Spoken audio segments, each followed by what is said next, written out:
안녕하십니까. 인도 현지에서 여러분에게 성경을 읽어드리고 있는 맥한승 목사입니다. 네. 오늘은 화면이 평소랑은 좀 다르죠. 저도 처음 봤는데요. 저녁에 녹화하고 있습니다. 각도가. 네. 학교가 개학하고 나니까 해야 될 일들이 좀 많아져서 아침에 6시에 여기서 출발을 해야 됩니다. 한국이랑 다르게 인도는 낮에 덥지 않습니까? 그런데 뭐 에어컨이나 이런 것들이 이렇게 잘 나오는 나라가 아니기 때문에 더운 여름이 되면 아침에 학교를 일찍 갑니다. 아이들도 아침에 일찍 가서 7시부터 수업을 해서 저희 학교는 초등학교, 유치원들이지만 한 10시 반에는 끝납니다. 그런데 고학년들 고등학생 돼도 한 12시 이전에 끝난다고 합니다. 왜냐면 이제 워낙 덥습니다. 공부가 될 수 있는 날씨가 아니고요. 팬을 돌리죠. 전기로 팬 정도는 돌릴 수 있는데 팬을 돌리는 정도로는 12시를 넘는 그 햇볕 더위를 이길 수 없습니다. 그래서 학교가 시작되면서 아침 6시부터 출근은 아닌데요. 네, 갑니다. 오프로드, 이제 사막과 같은 길을 이렇게 쭉 지나가서 사파리나 이런 그런 찝차가 아니면 들어가기 어려운 지역입니다. 아내가 올린 사진을 보셨으면 알겠지만, 일단 학교 도착하면 지치죠. 왜냐면 차가 계속 이렇게 업앤다운 하니까요. 아무튼, 그런 일상이 조금 시작됐습니다. 네. 저는 이제 교사는 아닙니다. 가르치는 사람 아니고 이제 교목이자 가난농군학교 교장인데요. 아직 가난농군학교는 이제 시작을 하지 않았으니까 바쁘지 않지만 요즘 저는 인도인들과 어떤 행정적인 일을 하는 것이 어떤 것인지를 배우고 이해하고 있습니다. 아무것도 진행이 되지 않습니다. 이렇게 맡기고 언제까지라고 얘기해도 이상할 정도로 진행이 안 됩니다. 아무것도 되어 있지 않습니다. I'm sorry. 요 정도? 요 정도로. 왜 안 하는 거야? 그래서 일단은, 어쨌든 제가 이제 갑의 위치이기 때문에, 그래서 제가 열심히 일하고, 문서 만들고, 빈칸 채워오라고 이렇게 독려를 해야 됩니다. 아무튼, 그냥 이렇게 교제하고 은혜로웠던 경험들 얘기하는 것과 실제로 일을 해야 하고 그 일을 해서 이제 어린아이들 섬기는 거잖아요. 그 아이들 교육해야 하는데 이게 안 되더라고요. 그래서 왜 안 되지? 내가 너무 한국인들 역시 너무 빨리빨리 좋아해 이렇게 생각했는데 그런 수준이 아닙니다.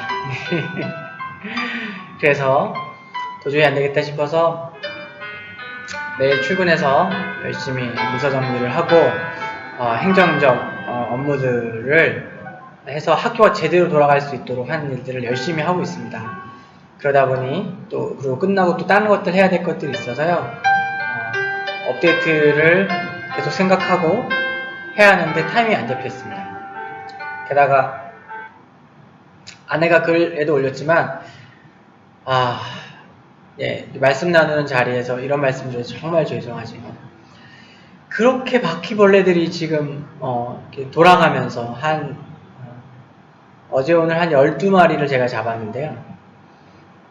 한꺼번에 몰려오는 게 아니라 이게 지진 전조인가 또 지진이 있으려나 하는 좀 두려움이 걱정이 될 정도로 바퀴벌레들이 곳곳에서 나오면서 아내가 거의 패닉의 상태 까지 갔습니다.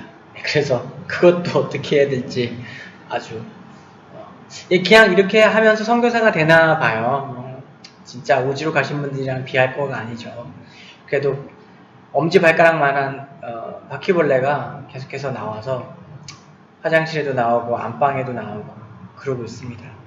안 그랬는데 어제 갑자기 그러더라고요. 그리고 아무튼 무슨 세계 바퀴벌레 대회가 아파트나 우리 집에서 있는 건지 모르겠지만 아무튼 그런 일들이 있었습니다. 그래서 이제 이렇게 업데이트 하려면 이제 요즘 조용해야 되지 않습니까? 그래서 그런 준비를 해야 되는데 그런 거 못하고 있다가 급기야 화요일 저녁에야 이렇게 앉았습니다. 지금 여기 시각이 10시 21분인데요.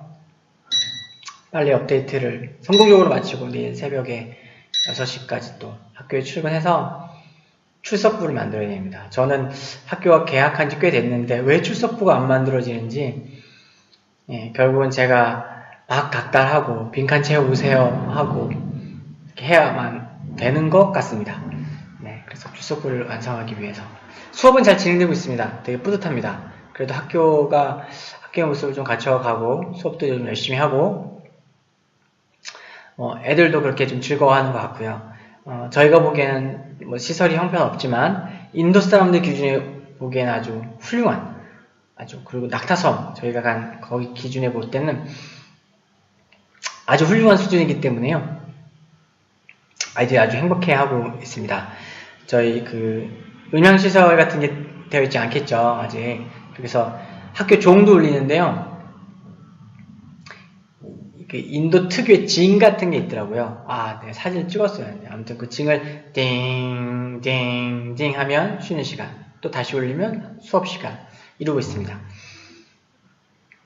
아무튼 그래도 하나님 은혜가 있습니다. 즐겁고 조금 몸이 고단하고 이게 뭐 세종학당이나 다른 요기 활동은 뭐 대부분 뭐 에어컨이 있거나 이동을 하고 차 안에서는 또 에어컨이 있죠. 그리고 뭐 지역교회 설교하러 가는 거는 뭐 잠깐 뭐 두세 시간 4시간 요 정도인데 아키풀 학교를 들어가면 날씨가 지금 이제 한참 더워지는데 그거 없이 이제 거의 한나절을 계속 보내다 보니까 그것 때문에 몸이 적응하는데 아주 훈련을 받고 있습니다.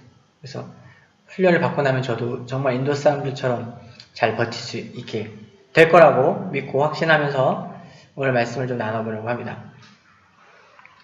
제가 그 요한복음을 묵상하면서 매번 새롭게 발견하는 그런 어떤 묵상의 지점들이 많이 있습니다. 그래서 실제로 오늘 이렇게 준비한 이런 말씀을 준비하면서 제가 처음으로 깨닫고 처음으로 그 한층 아래로 더 깊이 들어간 묵상을 할 때가 많은데요. 오늘 그 고위 공무원을 만나는 제가 고위 공무원을 만났다는 게 아니라 오늘 말씀에서 예수님이 약간 공직자 높은 자리에 있는 사람의 아들을 고치는 장면이 오늘 말씀이잖아요. 그 부분을 읽으면서 좀 많이 고민했습니다. 왜냐면 특별한 묵상의 포인트가 그다지 나오지가 않더라고요. 그냥 그 사람의 믿음이 좋았죠. 그냥 네 아들이 나았다라고 하니까 그걸 듣고 그냥 순종하고 끝까지 예수님 같이 가야 돼요.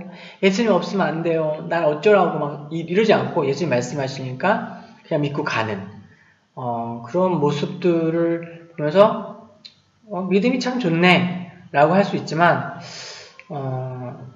제가 찾고 있는 어떤 묵상의 포인트 같은 것을 찾기는 좀 어려운 것이 솔직한 상황이죠. 그런데 그런 생각을 하게 됐어요. 왜 그러니까 사도 요한께서 아주 깊은 묵상으로 오늘 말씀을 요한복음을 써 내려가는데 왜 이 장면에 어떤 특별한 어떤 묵상의 포인트가 있지 않는 그 일이 대단하지 않다는 것이 아니라 제가 볼 때 그러지 않는 그냥 하나의 에피소드가 왜 이렇게 나열됐을까? 왜냐면 지금 니고데모를 만났고 우리는 그리고 사마리아 여인을 만났어요. 그리고 오늘 우리가 보는 본문에서 한 고위 공무원 높은 자리에 있는 백부장이라고도 하는 사람이 있고 그 다음에는 38년 된 병자가 나온단 말이죠. 저는 이 38년 된 병자가 사실 제가 요한복음의 깊이를 처음으로 경험했던 본문이에요. 이게 그냥 하나의 기적을 나열한 것이 아니라 이것이 되게 깊이 있는 묵상을 담아내고 있는 것이 이 38년 된 병자 이야기구나 하는 것들을 사실은 그 산돌교회 소년 유년부에서 그 초기 묵상 그 설교를 하던 때 이 본문을 보면서 야 이것이 그냥 일반적인 이야기가 아니라 참 깊이 있는 묵상이 들어가 있는 거라는 걸 깨달았었거든요. 그렇기 때문에 저는 이제 38년 된 병자를 너무 잘 알죠. 그 이야기가 무엇을 이야기하는지 그냥 표면적인 것보다 더 깊이 알고 있다라고 생각하고 있고 그것 때문에 너무 즐거웠고 너무 기뻐하고 또 말씀에 대한 어떤 기쁨을 누리고 있단 말이죠. 그래서 제가 이게 보이는 거 지금 어떤 에피소드가 전개되는 거예요. 사도 요한이 이야기를 써가는데 니고데모, 사마리아 여인, 그런데 고위공무원, 38년 병자인데 나머지 셋에서는 그 깊이 있는 어떤 묵상의 포인트가 잡히는데 여긴 잡히지 않는 뭔가 그냥 너무 평범하고 너무 일상적인 왜 이런 일상적인 이야기, 일상적으로 보는 이야기가 여기 들어가 있을까요? 라는 의문, 물음표 같은 것들이 제 안에 좀 생겼어요. 묵상하고 읽어보고 천천히 보고 하는데도 보이지가 않더라고요. 그런데 재미있는 건 이 글을 쓴 사도 요한이 이 성경을 써 내려간 그 과정을 볼 때 어떤 전체의 어떤 큰 틀을 가지고 이야기를 쓴다는 것을 느끼기 시작했어요. 왜냐하면 지금 제가 계속해서 보고 있는 부분은 예수님이 나다나엘과 이 제자 삼기 사역의 끝 이후에 예수님의 본격적인 사역들이 진전되어지면서 개인들을 만난 사건들을 계속해서 나열하고 있어요. 개개인과의 1대1 에피소드, 여러 사람과의 에피소드, 1대1 에피소드를 계속해서 나열하고 있어요. 그래서 니고데모를 통해서 무엇을 얘기했습니까? 니고데모는 뭘 얘기하죠? 유대인이고 유대인일 뿐만 아니라 유대인의 지도자예요. 근데 그냥 지도자가 아니라 되게 명망 있는 지도자예요. 그러니까 가장 어떤 유대인들이 성경을 읽고 유대인들이 이 이야기를 접했을 때 느낄 수 있는 최고로 위에 있는 어떤 존재, 그 사회 안에서 구원에 가장 가까운, 모태 구원에 가장 가까운 존재로 인식될 수 있는 사람이 바로 니고데모의 이야기였어요. 그런데 예수님께서 그 니고데모가 갖고 있던 거듭남에 대해 알지 못하는 그 오해, 예수님이 거듭나야만 하나님 나라에 이룰 수 있다 라고 이야기하시자 그 거듭남에 대한 오해를 풀어주시는 것을 통해서 유대교의 최고 지도자라고 할 수 있는 니고데모에게 구원을 허락하셨죠. 그에게 구원이 임하는 것을 표현하고 있어요. 그와 짝을 이루는 사람이 누구이냐면, 짝을 이루고 있는 사람이 누구냐면 바로 사마리아 여인입니다. 사마리아 여인은 제가 계속 얘기했지만 니고데모 요 위에 있다면 사마리아 여인 요 밑에 있는 거죠. 카메라가 요 밑에 있죠. 완전히 대척점에 있는 존재예요. 왜냐면 유대인도 아닌 사마리아인이지 남자도 아니고 여자지 그가 속한 그 그룹 안에서 높은 위치에 있는 것도 아니고 왕따의 자리에 있는, 그래서 이 극점에 있는 또 하나의 인물. 근데 이 여인에게도 오해가 있고 그 잘못된 그 오해라는 소재가 발동하죠. 어디서 예배하는 것이 맞는지에 대한. 그러나 예수님께서 그 오해를 풀어주시면서 자신이 메시아인 것을 드러내시고 그것을 통해서 아주 높은 지위에 있는 어떤 사람뿐만 아니라 지극히 낮은 자리에 있고 멸시천지를 받는 그 여인에게도 구원이 임할 수 있다라는 사실을 보여주셨죠. 여기까지 제가 같이 했던 거예요. 그런데 재밌는 건 이것이 하나의 이 두 인물이 짝을 이룬다고 볼 수 있겠죠. 이제 극과 극에서. 그런데 오늘 우리가 살펴보는 고위공무원을 고치시는 그 장면, 그의 아들을 고치시는 장면이 있지 않습니까? 그 장면과 앞으로 우리가 살펴보게 된 38년 된 병자, 바로 뒷본문에서 나오게 된 38년 된 병자 이야기가 동일하게 하나의 어떤 그 극과 극의 지점에서 서로를 이렇게 바라보고 있는 거라는 거예요. 무슨 얘기냐면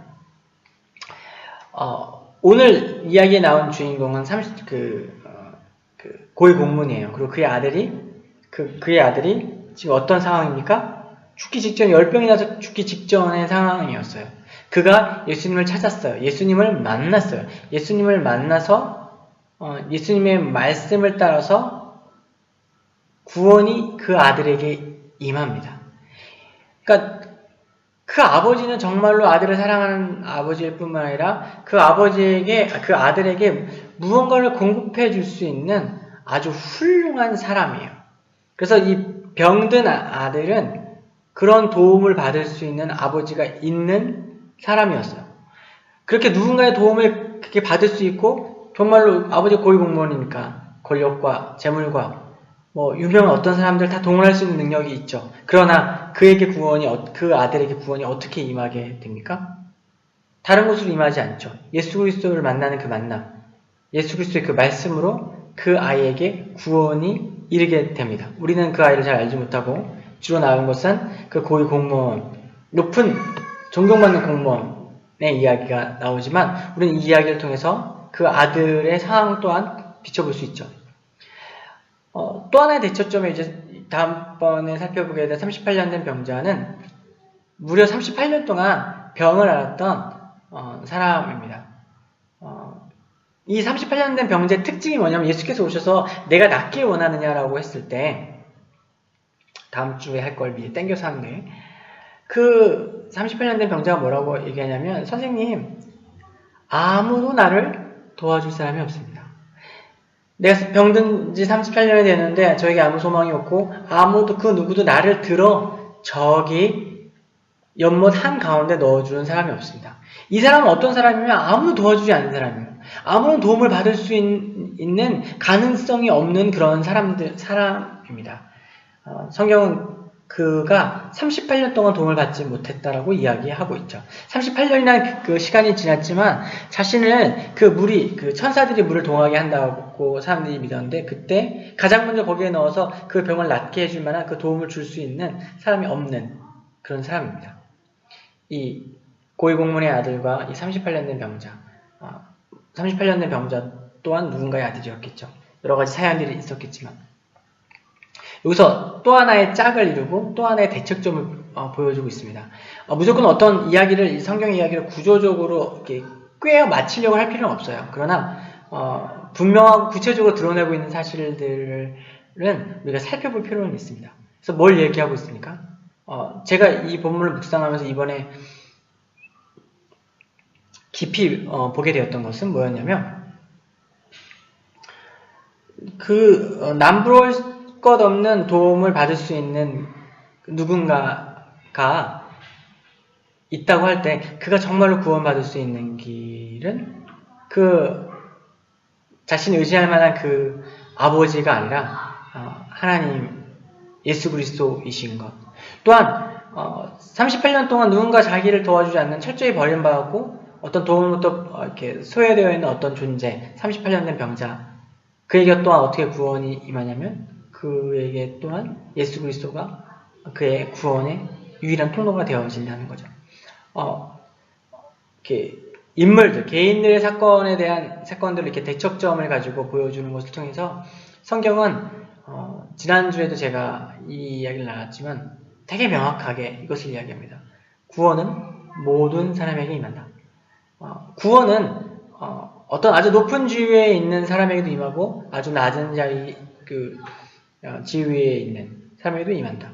구원은 어떤 인간적인 눈으로 봤을 때 충분한 도움을 받을 수 있을 만한 어떤 사람에게도 구원은 임하고 인간적인 눈으로 봤을 때 정말로 38년 혹은 40년, 한 100년이 지나도 사람들에게 도움을 받을 수 없는 그런 불쌍한 존재에게도 구원이 임한다. 그런데 그 구원은 어떻게 가능한가? 예수 그리스도와의 만남을 통해서, 그를 경험하는 것을 통해서, 그가 오셔서 우리 안에 있는 오해를 풀어주시고, 그가 오셔서 우리 안에 있는 연약함, 우리가 우리의 힘과 우리의 능력과 내가 가진 것으로 어떻게 도무지 할 수 없는 그때 그런 존재임에도 우리를 구하신 예수 그리스도의 은혜로 말미암아 구원을 받을 수 있게 된다는 것이죠. 구원은 모든 사람에게 임하는 것.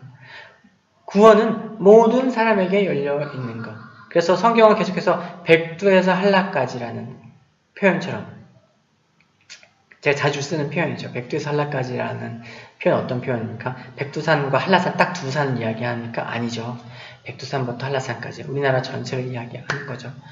오늘 요한은 그의 묵상의 결과인 요한복음을 통해서 이야기를 진전시키는데 이 개인들과 예수님의 만남을 통해서 대척적인 구조, 대조적인 구조를 통해서 백두에서 한라까지 그 누구도 모든 존재가 예수 그리스도의 구원의 가능성 안에 있다는 것, 구원을 받을 만한 존재라는 것.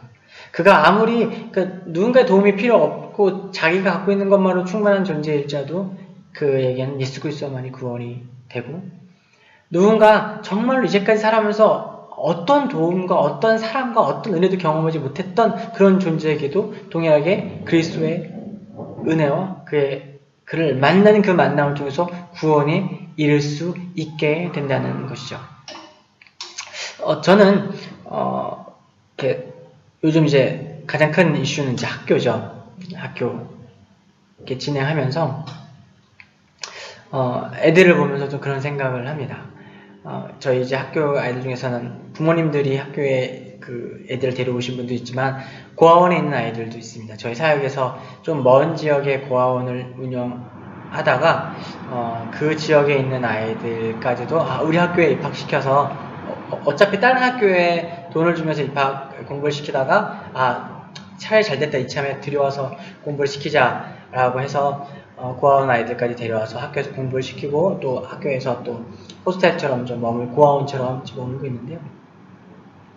그 아이들 보면서 어떤 아이들은 참 불쌍해 보이기도 하고 마음에 안타까운 마음이 들기도 합니다. 부모가 없다라는 것, 누군가 완전한 사랑과 완전한 은혜로 돌봐줄 수 있는 대상이 없다라는 것.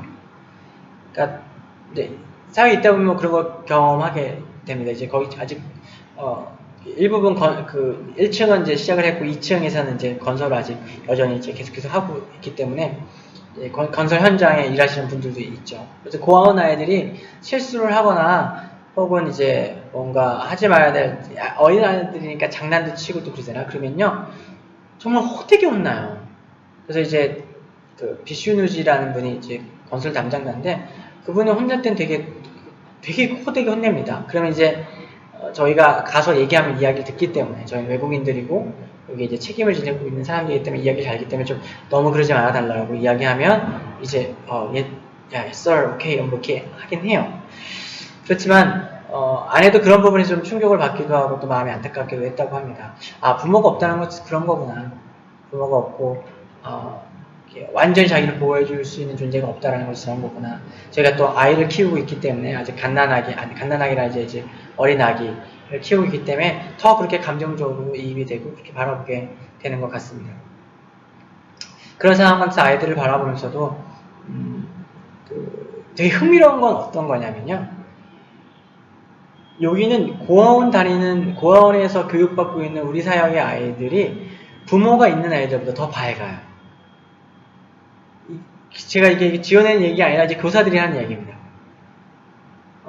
왜냐면 이들이 처해 있는 그 인도라는 가정 문화 안에서 그들이 받는 교육과 부모님들, 어른들의, 어린아이들을 어린아이로 보지 않는 그냥 작은 어른처럼 보는 그런, 그래서 아주 거칠게 대하고 그런 환경에 있는 아이들과 그들이 비록 고아하지만, 그리스도의 사랑을 경험한 그리스도의 사역자들이 눈물과 사랑으로 때로는 질서를 잡아야 하기 때문에 정말로 엄하기도 하지만 그러나 그런 사랑으로 다스리고 가르치고 교육하고 매만져주는 아이들이 훨씬 이 아이들보다 나은 거예요.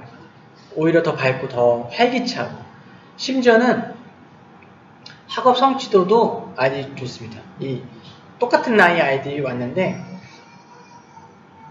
공부한 수준이 달라요. 참 안타까운 생각이 듭니다. 오히려 구원에 있어서 거기서 공동체를 경험하고 거기서 예수 그리스도를 만나고 예수님에서 배운 그 아이들이 훨씬 더 밝고 더 건강하다는 그 사실들을 보면서 정말로 이 땅 가운데 복음이 필요하고 이 땅 가운데 그리스도의 사랑이 필요하고 그리스도의 생각을 가지고 가르치고 양육하는 것이 필요하구나. 정말로 이 땅에 이게 어떤 그냥 책상에 앉아서 혼자 감동을 받은 어떤 신학도가 하는 고백이 아니라 현장에서 이것을 실제로 보면서 하는 고백인데요. 그리스도가 정말 소망이 되고 그리스도가 정말로 생명이 되고 그리스도가 정말로 저들의 구원이 된다는 것을 삶의 현장에서 경험하고 바라보게 됩니다. 저 역시 사랑하는 딸 루아를 키우고 있지만 저 아이는 어쩌면 인도에 있는 많은 아이들보다 더 많은 사랑과 더 많은 공급을 받을 수 있겠지요. 그러나 그 딸을 바라보면서도 제 마음 가운데서 그러나 너에게 그리스도가 필요하다. 그러나 너에게 그리스도로부터는 구원이 필요하다라는 그런 확신들이 새겨지게 됩니다.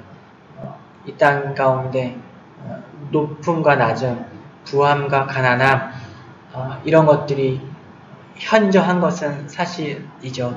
그러나 그런 것들을 뛰어넘는 그리스도의 은혜, 그리스도의 구원, 그리스도로부터 오는 생명이 있다는 사실을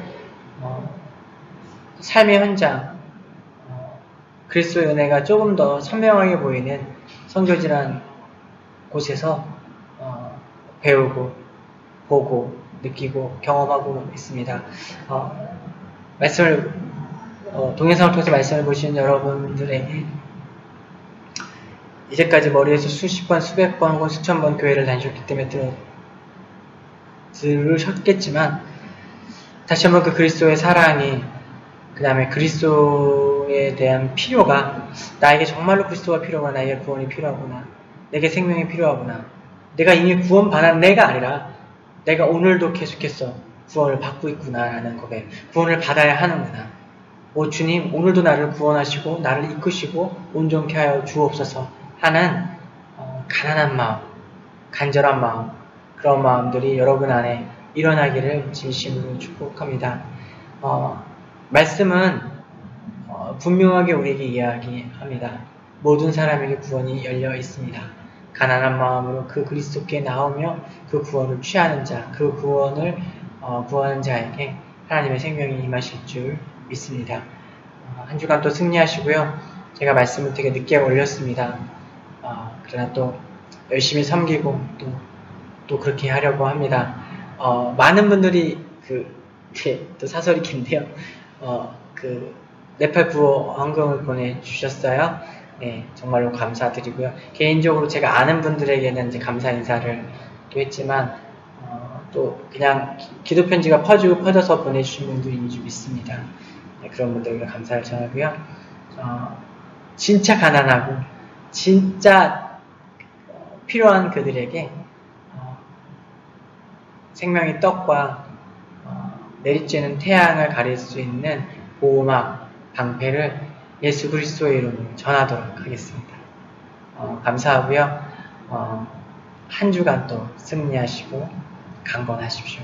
다음 주에는 업데이트 늦지 않고 한번 제 시간에 한번 올려보도록 하겠습니다. 한 주 동안 승리하십시오. 사랑하고 축복합니다.